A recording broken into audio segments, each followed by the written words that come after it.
Welcome back to Talk the Walk. For those of you who've just joined us, we have Hong Kong's outgoing leader, Mrs. Carrie Lam, with us on the show tonight. Mrs. Lam, I would like to move on to another topic. Looking back at your tenure as chief executive, do you think the well-being of Hong Kong people has improved or deteriorated during your term? Of 5 years? Yes, of 5 years. Well, if you look at the increase in spending, especially recurrent spending of this government, and use that as a proxy of the improvement in the public services to the people of Hong Kong, then definitely, without doubt, there is a very significant degree of improvement. For example, in social welfare, most of the spending in social welfare is spent on the underprivileged, whether in providing social security allowances to the elderly, unemployed, and people with disabilities, or in providing more services, elderly homes and residential care and so on. Within a term of 5 years, the recurrent spending on social welfare has grown by 71%. Okay? If you look at medical, it's the same situation. Our provision of funding to the hospital authority has increased significantly. We have set aside a total of $500 billion for medical expansion, that is a hospital redevelopment and the building of new hospitals. If we look at education, despite the decrease in student numbers, because normally more spending means more demand, but in education, we actually have seen a drop in student numbers. But the education budget has also increased very significantly during my term. So from that perspective, we certainly have invested more in our people. Are you saying there are other perspectives that you might have failed, such as the elephant in the room is always housing, the housing demand? But that's why I'm very honest. I tell you that if we use a very objective indicators in terms of spending, those are the figures that I have given you.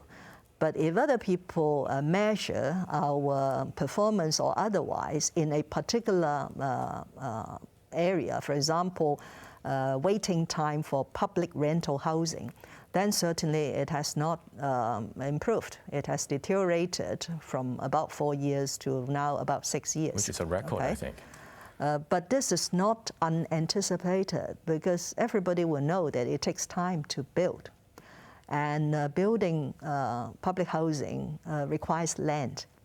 So for a very long time, Hong Kong is lagging behind in terms of supplying land, let alone creating land. Hong Kong was very good in creating land by reclamation, but we had not had any significant reclamation after building the new airport. So in my term, at least, we have restarted reclamation in several areas, and the bigger reclamation will come with the Longterm tomorrow under the Gaoyizhou artificial islands. You've mentioned the new airport project, which was proposed, I think, in late 1980s by the colonial government. Yes. And are you comparing that project, which drew a lot of criticism at the time for being wasteful, to your two proposals, which are Lantau Tomorrow Vision and Northern Metropolis? So you seem to have doubled down, even though you drew a lot of question marks with the proposed budget for the Lantau Tomorrow Vision. And you doubled down last year with Northern Metropolis. What kind of message are you trying to send to Hong Kong people? That you're very determined to solve the housing shortage? No, one is Hong Kong requires a longer-term vision.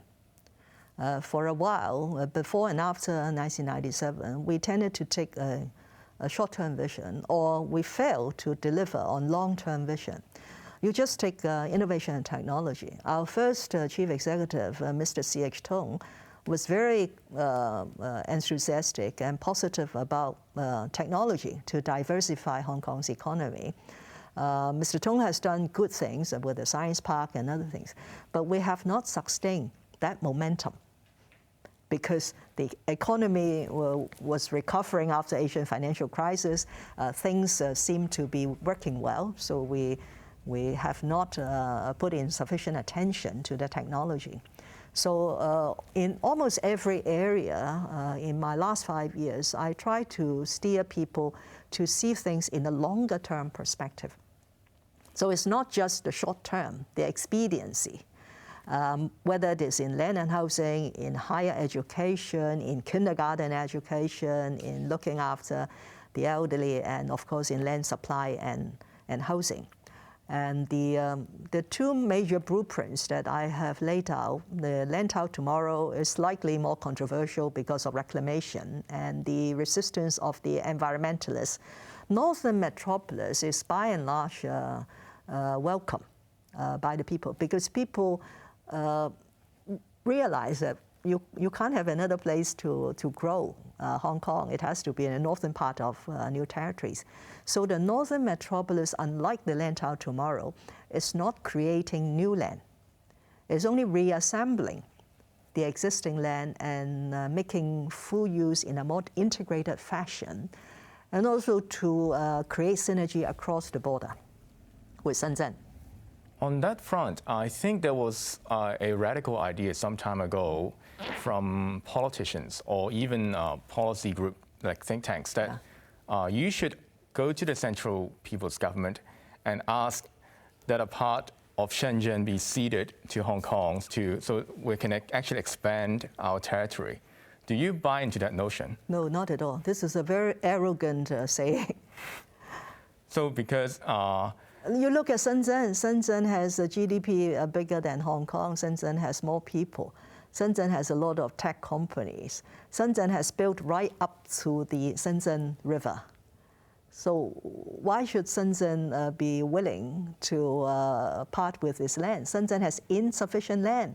And that's why Shenzhen municipal government is very keen, which I fully endorse, is to redevelop this so-called border economic belt. But on their side, they are well developed, so they need to rebuild some of the border control points like the Wanggong, like the Luowu. On our side, we have wetland, we have farms. So the Northern Metropolis is trying to create a synergy so that both sides will have a more balanced development working together. So we would like to preserve some of our wetland. We appeal to the Shenzhen side. What about Shenzhen also preserve a wetland? So we do it jointly, and that would be a beautiful cross-border wetland for our people to enjoy. We want to do technology, but we don't have enough land. But Shenzhen immediately has a Fuktien that they could develop into a tech. So we work jointly in Fuktien. We will set up a sort of a branch of the Hong Kong Science Park. So this is the right way to work with Shenzhen, not to ask Shenzhen or ask the central government to require Shenzhen to give some land to Hong Kong. So I believe this is all part of the framework of one country, two systems. And let me ask you about a question. So you've always said that after the electoral reform and the introduction of the National Security Law, which is almost 2 years ago, and that Hong Kong is finally back on the right track for this framework, then would it be correct to say that Hong Kong has wasted the past 25 years and that we're only reaping the benefits of this framework in the latter half of this 50-year arrangement? No. From the day of reunification and at every stage, the practice of one country, two systems in Hong Kong is a success. It should not be disputed, okay? Otherwise, Hong Kong will not have the stability and prosperity that Hong Kong now has as the third most important international financial center, as a major trading hub, and in all the other achievements that Hong Kong has made. This is due to the successful implementation of one country, two systems. So it is not right to dispute what Hong Kong has achieved and what the central government has helped Hong Kong to achieve under this innovative concept of one country, two systems. But what we have learned is the implementation of one country, two systems being itself such an unprecedented policy will face new problems as circumstances change. For example, in 1997, on the day of reunification, I think nobody in Hong Kong would contemplate about the independence of Hong Kong, would contemplate about Hong Kong separating herself from the mainland of China. But 20 years down the road, we saw that. We saw those slogans on the streets. So you cannot blame one country, two systems. You could only find fault with the way that Hong Kong has implemented one country, two systems. That is deviating from the one country concept to the extent of encountering risks that would undermine national security. But we have a solution. The solution is there, that is to follow the Constitution of the People's Republic of China and the basic law and try to rectify those problems, address those deficiencies, strengthen the one country, two systems, and then we move on. So I have to make this very clear, because otherwise we are not being fair to generations of leaders and people who have made one country, two systems such a resounding success, not only for China, but for the world to see. So, Mrs. Lam, may I ask you one final question? Do you have a message for your successor, Mr. John Lee? Because you have so many years of experience in the government and you've overseen a very tumultuous 5 years for Hong Kong. What's your message for him? Well, this is not a message for a particular leader. This is a message for Hong Kong as a whole, and that is we must stick very truthfully to one country, two systems. And that was still the best formula to ensure Hong Kong's stability and prosperity. Okay. On that note, I think we'll have to wrap it up right there. Thank you, Mrs. Lam, for coming on to the show, and best of luck all with your future endeavors. Thank you very much. Thank you for joining us tonight. See you next week.